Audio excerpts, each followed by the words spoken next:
Hey everybody, welcome to Kimmel's Irish Pub. Time for another movie review. Tonight's movie is 24 Hours to Live, starring Ethan Hawke. It's the only person I recognize in it so far. And it's about an assassin who seeks redemption after getting a second chance at life. Obviously, I read that. Not directly, but that's what the synopsis says. IMDb 5.7 and Rotten Tomatoes, I didn't even have to look at it because I memorized it. 38% from the critics, 38% from the audience.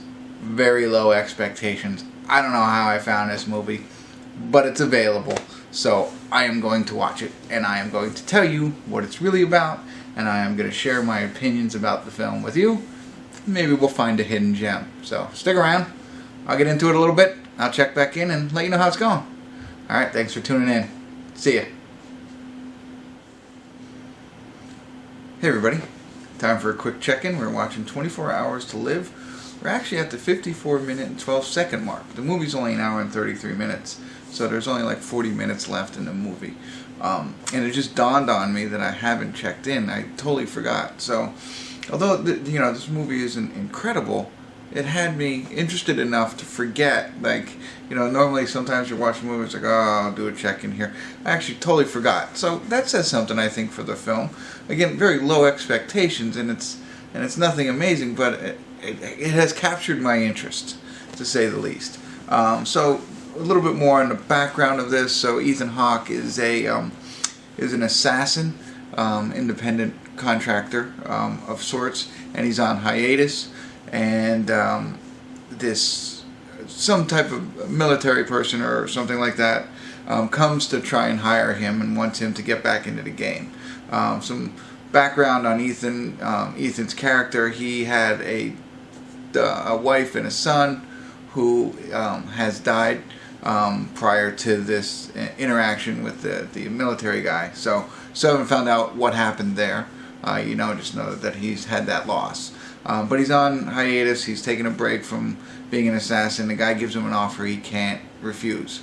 Okay, so he decides to take it on, and then it gets into him being like an assassin and the role that he plays and how he tricks his targets and stuff like that, and finds the right people. So that's all in there, and I don't want to, ruin that for you, because that's kind of interesting on how he gets to find his target. His target essentially is somebody who has government secrets that could really take down a certain part of the government. You don't need to know all those details either, so if you watch that, you can figure that out. So he's actually supposed to go kill this guy because he's going to give a deposition that's going to take down a certain part of the government. And so that's his role in all of this. And so he agrees to do it. He goes to do it, and slight spoiler, but I don't think enough, because I think you got to figure it out by the synopsis. As he's going through this, one of the people that he's trying to dupe into finding his target ends up shooting him and killing him. And the government agency, just for lack of a better term, that has hired him brings him back to life. So that he can dispose the location or give them the location of where his target is. Because he was able to gain that information, but then he was shot and killed. But they bring him back to life so that he could share that information with him. But that's all they wanted from him.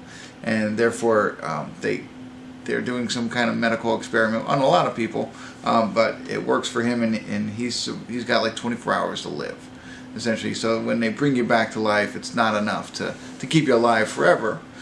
So that's kind of realistic, I guess. You know what I mean? If you're dead and then they bring you back to life artificially, how long would you really have to live, while your organs decompose and things like that? I don't know. Anyway, enough of the medical stuff. We can look that up on WebMD if you're bored later. But again, he has 25 hours to live, and they were just going to keep him there and just let him die, sedate him a little bit and let him die in 24 hours. And of course, he wants to get out and go after, what's going on with him. So he wants to go and find the assassin and protect him and find, get involved a little bit more and take sides. He's only got 24 hours to live, so, make the most of it, I guess, is what he's doing. And that's what he's doing right now.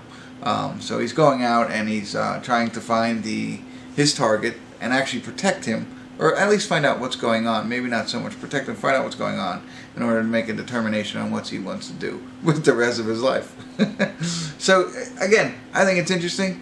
I gave you a lot of the synopsis. It was a small spoiler, but I think you could tell that was coming anyway. 24 Hours to Live, and then the synopsis that I read to you said that he gets a second chance on life. So that's it right there. Just a little bit more details on that, but it's interesting, action-packed. And it's not. I'm enjoying it. It's nothing amazing again, but we'll see where it goes from here. We only got about 40 minutes left, and I almost didn't even check in at all, but I'll be back probably at the credits, so stick around. Let's see how it ends, and I won't ruin it for you, but I'll let you know if it's worth you maybe checking out if this is your type of movie. So I'll be back in a little bit. Hey everybody, we're at the credits of 24 Hours to Live. And I have to tell you, I am pleasantly surprised by this movie. A lot of times you come into them and you've seen my reviews before, and the critics were right. It's a lousy movie, not very enjoyable. Not this one though. I am pleasantly surprised. Going in with a 38 and whatever IMDb 5.7. I don't know. I'm at a 7 or an 8 on this one, and I was thinking about this, and am I at an 8 because I'm so surprised that it was that good? Is it really a 7?